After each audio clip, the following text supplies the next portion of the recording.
Good morning to all of you. हम पढ़ रहे थे न्यूरोमस्कुलर जंक्शंस के बारे में। हमने देखा था न्यूरोमस्कुलर जंक्शन एक ऐसा जंक्शन है या कहें कि एक ऐसा स्टेशन है जिसमें मोटार नर्व के ऊपर से कुछ इलेक्ट्रिकल इम्पल्स जनरेट होते हैं और वो केमिकल मैसेंजर को बनाते हैं। ये केमिकल मैसेंजर हमारी मसल को कॉन्ट्रैक्ट करने का काम करते हैं। तो ये था हमारा न्यूरोमस्कुलर जंक्शन।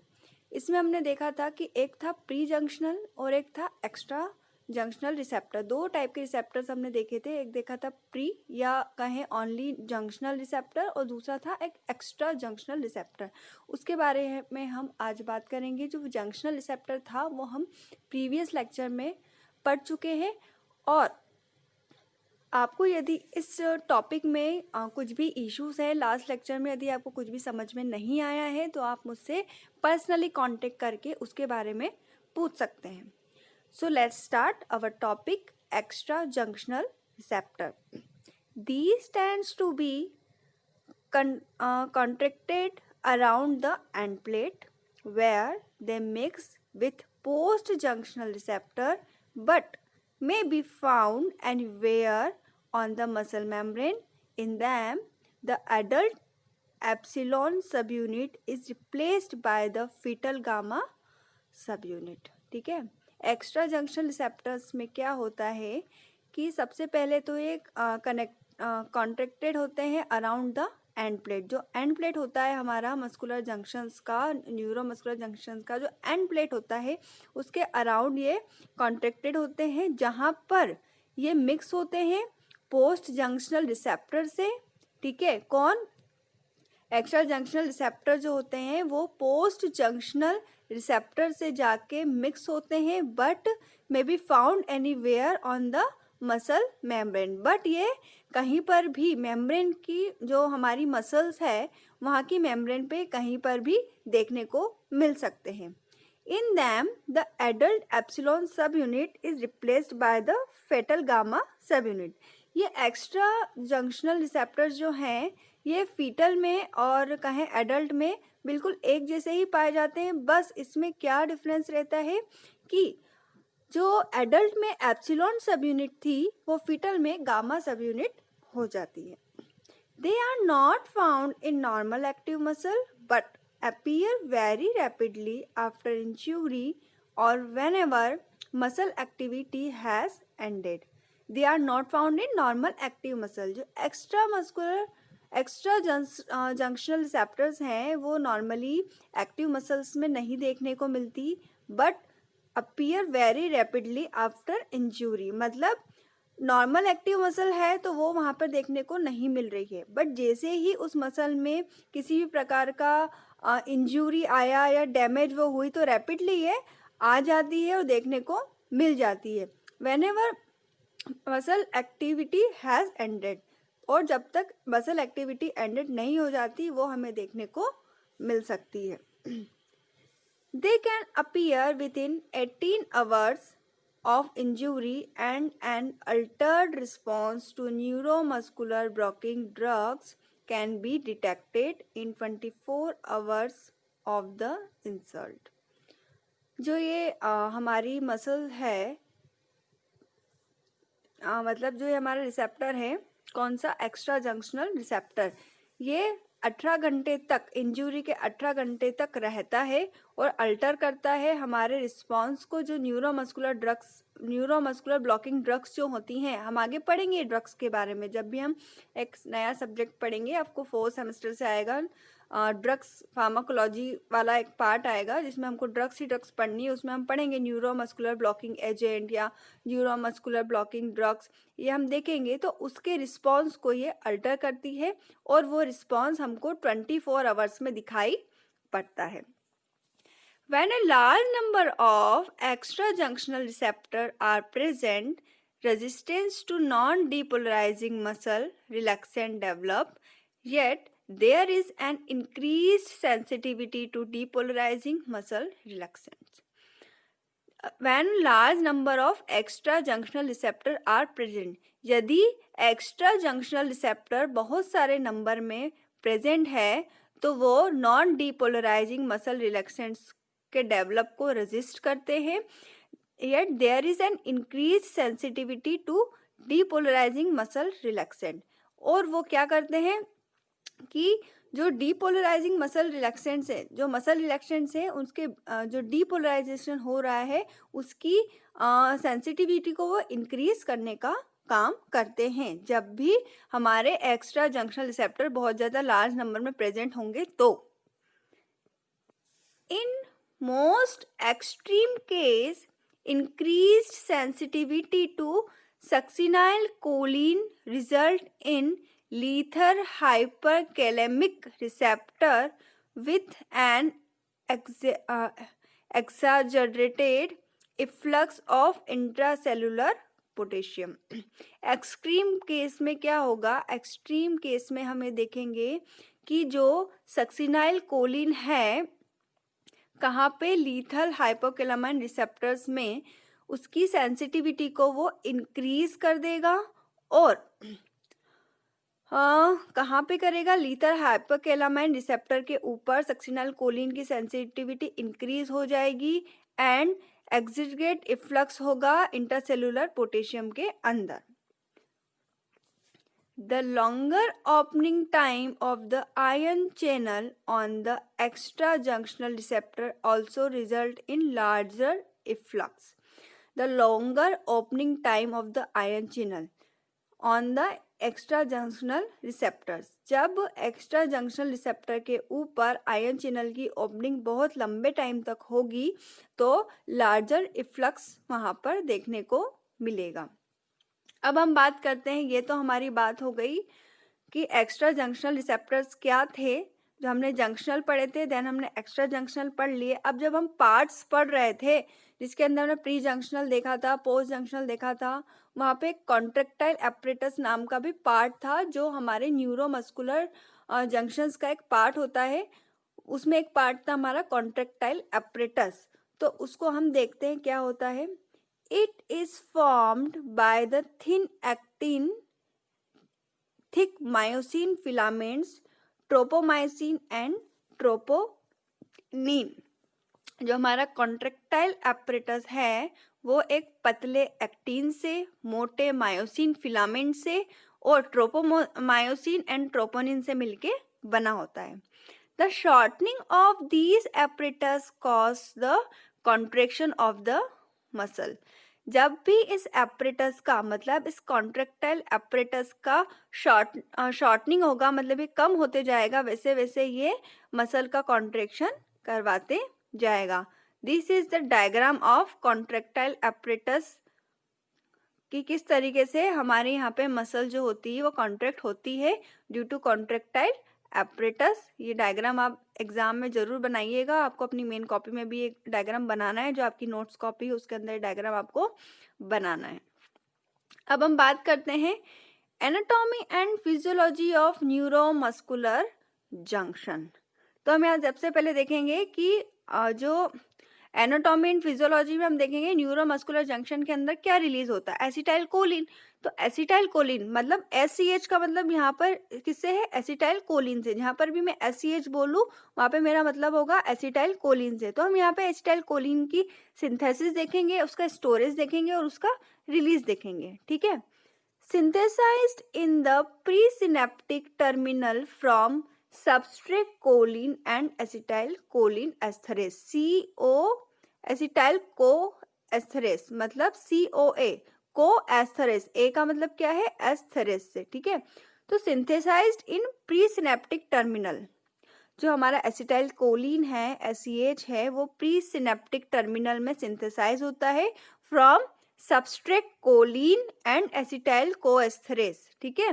जो सबस्ट्रेट कोलिन है और एसिटाइल कोएस्थेरेस है, इससे मिलके प्री सिनेप्टिक टर्मिनल में एसिटाइल कोलिन सिंथेसाइज होता है। अब कैसे होता है, हम एक साइकिल है इसके थ्रू देख रहे हैं।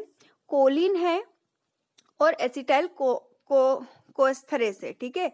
इन दोनों का जब कैटालाइजेशन हुआ, ठीक है, तो एसिटाइल कोलिन बना, एसिटाइल कोलिन रिलीज हुआ। एसिटाइल कोलिन रिलीज होने के बाद वो सिनेप्टिक क्लेफ्ट में गया और फिर से कोलिन प्लस एसिटाइल कोएस्थेरेस बना और उसके बाद में 50% कैरियर फैसिलिटेटेड ट्रांसपोर्ट हुआ और उसके बाद फिर से वो कोलिन एसिटाइल कोएस्टरेज बना। तो इस तरीके से ये साइकिल चलती रहती है और हमारे एसिटाइल कोलिन का सिंथेसिस होता है, देन वो स्टोर होती है एंड रिलीज होती है। अब हम बात करते हैं स्ट्रक्चर ऑफ सोडियम चैनल। हमने ऊपर अभी देखे थे कि हमने जो रिसेप्टर्स देखे थे, तो रिसेप्टर के अंदर हमने कुछ चैनल्स देखे थे, like sodium channel, potassium channel, calcium channel. तो ये जो चैनल्स थे वो किस तरीके से होते हैं, कि उनका क्या इम्पोर्टेंट रोल है, वो क्या काम करते हैं, उसके बारे में अब हम पढ़ेंगे। तो सबसे पहले हम बात करते हैं structure of sodium channel. Na मतलब आप सबको पता है, आप लोग सब केमिस्ट्री में पढ़ चुके हैं कि Na का मतलब सोडियम होता है, ठीक है। तो आज देखते हैं स्ट्रक्चर ऑफ सोडियम चैनल के बारे में। This sodium channel is cylindrical. जो सोडियम चैनल होता है वो सिलेंड्रिकल शेप का होता है। Has membrane protein. जो सोडियम चैनल की मेम्ब्रेन होती है वो प्रोटीन की मिलके बनी होती है। It's two ends act as a gated. जो इसके दो एंड्स होते हैं, मतलब एक पहला एंड, मतलब पहला छोर और दूसरा छोर, जो दो छोर है इसके टू, जो साइड्स हैं, छोर बोल ले या साइड्स बोले, हिंदी में हम उसको छोर बोलते हैं। जो इसकी दो साइड्स हैं उसको हम एज अ गेट हम उसको बोल सकते हैं, एज अ गेट हम उसको कंसिडर करेंगे, जहां से हमारे आयंस अंदर आएंगे और बाहर जाएंगे। Both should be open to allow passage of ion, ठीक है। जो हमारे गेट हैं, जिसको हमने, जो हमारे एंड्स थे उसको हमने कंसिडर किया एज अ गेट, वो दोनों खुले होंगे, खुलना ही होगा उनको, और वो अलाउ करेंगे हमारे आयन के पासेज को। Voltage dependent gated is closed in resting state and opens only on application of depolarizing voltage, remains open as long as the voltage persists, ठीक है। वोल्टेज डिपेंडेंट गेट जो है वो क्लोज होंगे इन अ रेस्टिंग स्टेट। जब हमारा जो चैनल है, यदि वो रेस्टिंग स्टेट में है, और यदि वो वोल्टेज डिपेंडेंट गेट है और वो रेस्टिंग स्टेज में है, तो वो क्लोज होगा। और वो ओपन कब होगा? जब वहाँ पे डीपोलराइजिंग वोल्टेज जनरेट होगा, जब जरूरत लगेगी तो ही वो वहाँ पर ओपन होगा। एंड रिमेन्स ओपन, एंड बाद का वो ओपन कब होगा? जब वोल्टेज वहाँ पे परसिस्ट हो जाएगा, ठीक है। तो this is the diagram of sodium channel, structure of sodium channel. आप देख पा रहे हैं ऊपर वाला पार्ट एंड नीचे वाला पार्ट, दो गेट हैं, सोडियम इसके अंदर गया, सोडियम आयन इसके अंदर जा रहा है, और इसकी जो मेम्ब्रेन जो बनी है ये किससे मिलके बनी है? प्रोटीन से मिलके बनी है, और एक इसका सिलेंड्रिकल इसका शेप है, ठीक है। The time dependent gate is normally open at rest, closing a few milliseconds after the voltage gate opens and remains closed as long as the voltage gate is open. Time dependent gate, अभी हमने ऊपर किसकी बात करी? Voltage dependent gate की। अब हम यहाँ बात कर रहे हैं टाइम डिपेंडेंट गेट की।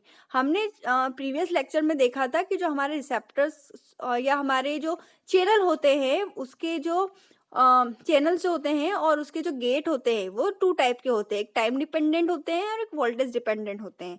तो हमने हमारे सोडियम चैनल के वोल्टेज डिपेंडेंट गेट जो होते हैं उसके बारे में बात की। अब हम बात कर रहे हैं हमारे टाइम डिपेंडेंट गेट के बारे में। The time dependent gate is normally open at rest closing a few millisecond after the voltage gate opens, ठीक है। जो हमारे टाइम डिपेंडेंट गेट है वो नॉर्मली ओपन होंगे एट रेस्ट, मतलब जो हमारे वोल्टेज गेटेड थे उसके जस्ट अपोज में है। जब ये रेस्ट स्टेज में खुलेंगे, वो रेस्ट स्टेज में बंद थे, ये रेस्ट स्टेज में खुल जाएंगे, वो क्लोज हो जाएंगे फ्यू मिलीसेकेंड के बाद।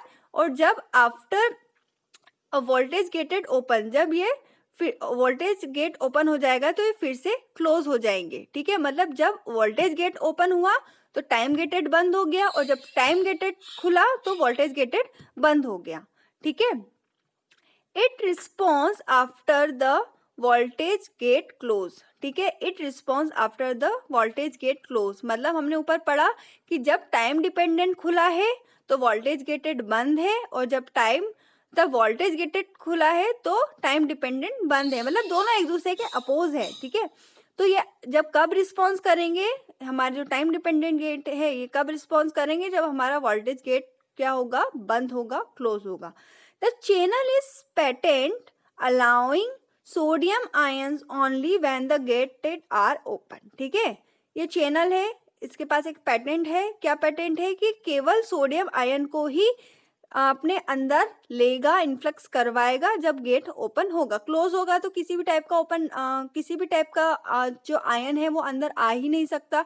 तो जब भी इस चैनल का गेट खुलेगा, वो ओपन होगा, तो हमारा केवल सोडियम आयन ही इसके अंदर आ पाएगा। सोडियम चैनल है तो वो ऑब्वियसली बात है कि सोडियम चैनल है तो सोडियम आयन को ही अंदर लेगा, ठीक है। फॉर एग्जाम्पल हम बात करें कि हमारा जो घर है, हम उसमें अपने केवल जान पहचान वाले लोगों को ही अंदर आने देते हैं, किसी भी दूसरे व्यक्ति या तीसरे व्यक्ति को हम अंदर नहीं आने देते हैं। उसी प्रकार जो सोडियम चैनल है वो हमारे उसका जो सोडियम आयन है उसी को ही वो अंदर आने देगा। अब बात करते हैं हम possible configuration of sodium channel, ठीक है। पॉसिबल कॉन्फ़िगरेशंस क्या हैं? सबसे पहले हम देखते हैं रेस्टिंग स्टेट में वोल्टेज गेटेड क्लोज्ड रहेगा, टाइम गेट ओपन रहेगा, चैनल क्लोज रहेगा, ठीक है। रेस्टिंग स्टेज में क्या होगा सोडियम चैनल के अंदर कि वोल्टेज गेट जो है वो बंद है, टाइम गेटेड खुला है और चैनल क्लोज है। ऊपर जो हमने पढ़ा उसी को हमने एज अ टेबुलर फॉर्म में देख रहे हैं, इससे आपको अच्छे समझ में आएगा, ठीक है। डीपोलराइजेशन जब भी होगा तो वोल्टेज गेट खुला रहेगा और टाइम गेट भी खुला रहेगा और चैनल भी ओपन रहेंगे। मतलब जब डीपोलराइजेशन वाली स्टेज आएगी तो वोल्टेज गेट भी खुला, टाइम गेट भी खुला और चैनल भी खुले हुए। विद इन अ फ्यू मिलीसेकेंड्स, कुछ समय के लिए वोल्टेज गेटेड जब ओपन रहेंगे तो टाइम गेट बंद रहेंगे और चैनल भी बंद रहेंगे। End of depolarization voltage gate close, time gate open, channel closed, ठीक है। मतलब जो चैनल है वो केवल डीपोलराइजेशन में ही खुला है, बट ठीक है, डीपोलराइजेशन में ही चैनल खुला हुआ है, पर रेस्टिंग स्टेज में within a few milliseconds में और एंड ऑफ डीपोलराइजेशन में क्या होगा, चैनल हमारा क्लोज रहेगा, ठीक है। और जब वोल्टेज गेटेड जो है वो जब बंद रहेगा तो टाइम गेट क्या रहेगा, खुला रहेगा। बट डीपोलराइजेशन में क्या है कि डीपोलराइजेशन में हर चीज खुल जाएगी, वोल्टेज गेट भी खुल जाएगा, टाइम गेट भी खुल जाएगा और चैनल भी खुल जाएगा। तो this is the possible configuration of the sodium channel. अब हम बात करते हैं रोल ऑफ कैल्शियम की। The concentration of calcium and the length of time during which it flows into the nerve ending determines the number of quanta release, ठीक है। तो concentration है कैल्शियम का और लेंथ ऑफ टाइम है उसका during which it flow in the nerve ending, उसका जो फ्लो है वो नर्व एंडिंग पे जाएगा, जो डिटरमाइन करेगा हमारे नंबर ऑफ क्वांटा रिलीज को। Calcium current is normally stopped by the outflow of potassium. जो हमारा कैल्शियम करंट है वो नॉर्मली स्टॉप कब होगा, किसकी वजह से होगा, जब आउटफ्लो होगा हमारे पोटेशियम का। Calcium channels are specialized proteins which are opened by voltage change accompanying action potential. Calcium channel जो है वो प्रोटीन से मिलके बना है, सारे ही चैनल प्रोटीन से मिलके बने होते हैं, तो कैल्शियम चैनल भी प्रोटीन से मिलके बना है जो ओपन होगा बाय वोल्टेज चेंज, वाला वोल्टेज चेंज की वजह से ही वो खुलेगा और वहाँ पे जब एक्शन पोटेंशियल जनरेट होगा तब वो ओपन होगा। Part of calcium is captured by proteins in the endoplasmic reticulum and are sequestrated. जो पार्ट है कैल्शियम का वो कैप्चर होगा प्रोटीन के द्वारा, कहाँ पे, एंडोप्लाज्मिक रेटिकुलम में। एंडोप्लाज्मिक रेटिकुलम में जो पार्ट है कैल्शियम का वो कैप्चर होगा by a protein. Remaining part is removed out of the nerve by the sodium calcium antipode system, ठीक है। रिमेनिंग पार्ट जो रहेगा हमारे कैल्शियम का कहाँ पर, नर्व्स के ऊपर, वो सोडियम और कैल्शियम एंटीपोड सिस्टम की वजह से हट जाएगा। The sodium is eventually removed from the cell by ATPase. ATPase एक एंजाइम है, इसकी वजह से जो हमारा सोडियम है वो इवेंचुअली सेल के ऊपर से रिमूव हो जाएगा। अब हम बात करते हैं एसिटाइल कोलिनेस्टेरेस एंजाइम के बारे में। दीज प्रोटीन एंजाइम, एसिटाइल कोलिनेस्टेरेस जो एंजाइम है ये प्रोटीन एंजाइम है, is secreted from the muscle.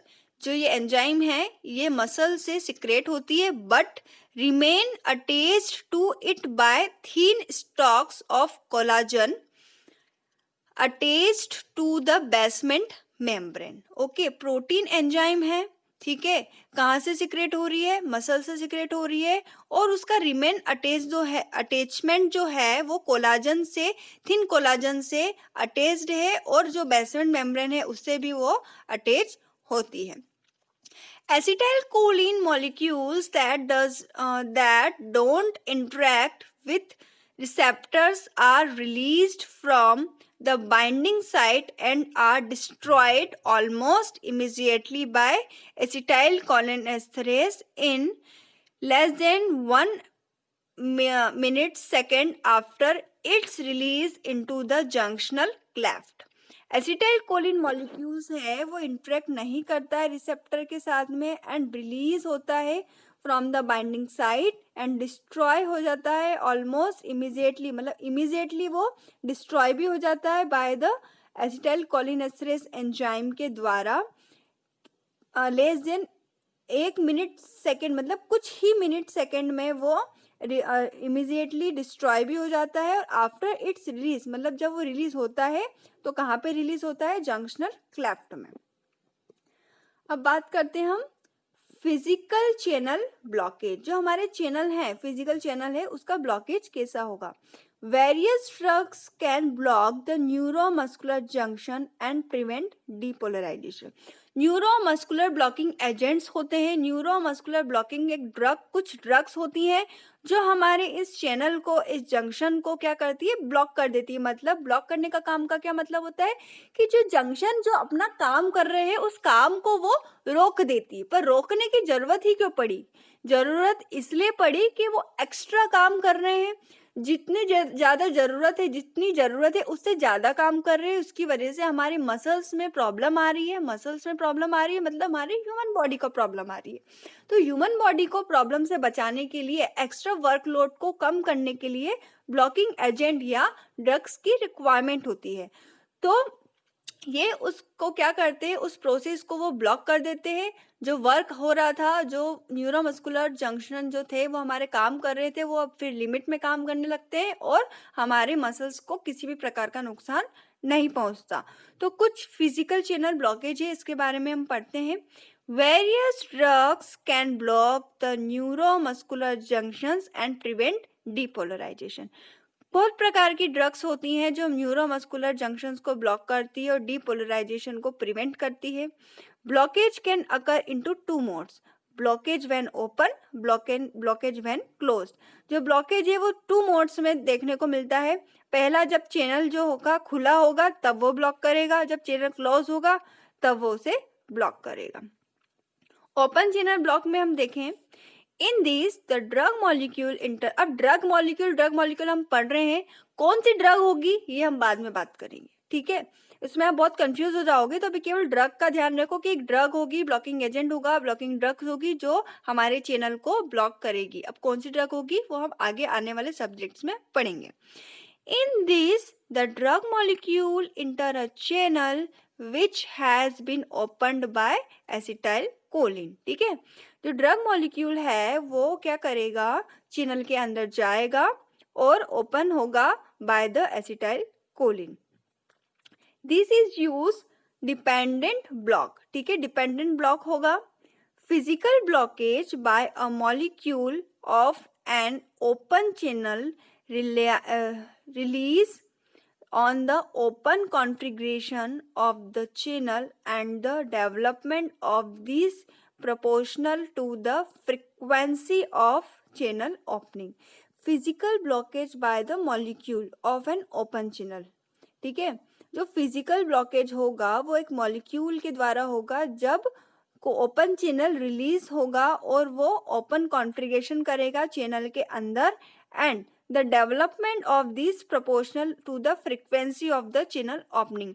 And जब भी चैनल की ओपनिंग किस फ्रीक्वेंसी से हो रही है उसके डेवलपमेंट का क्या प्रोपोर्शनल है उसके कॉन्फ़िगरेशन पर भी वो डिपेंड करेगा। These mechanism may explain the synergy that occur with certain drugs such as local anesthetics, antibiotics and muscles relaxant। ये जो मैकेनिज्म है ये एक्सप्लेन कर सकते हैं हम सर्टन ड्रग्स के द्वारा, जैसे लोकल एनेस्थेटिक्स हो गए, एंटीबायोटिक्स हो गए एंड मसल रिलैक्सेंट्स हो गए। In addition the difficulty in antagonizing profound neuromuscular blockage may be due to open channel block by the muscle relaxant। ठीक है, difficulty in antagonising profound neuromuscular blockage. ठीक है, जब भी डिफिकल्टी है एंटागोनाइजिंग प्रोफाउंड न्यूरोमस्कुलर ब्लॉकेज में, किसकी वजह से? जब भी ओपन चैनल है, ठीक है, तो वो ब्लॉक किसकी वजह से होगा?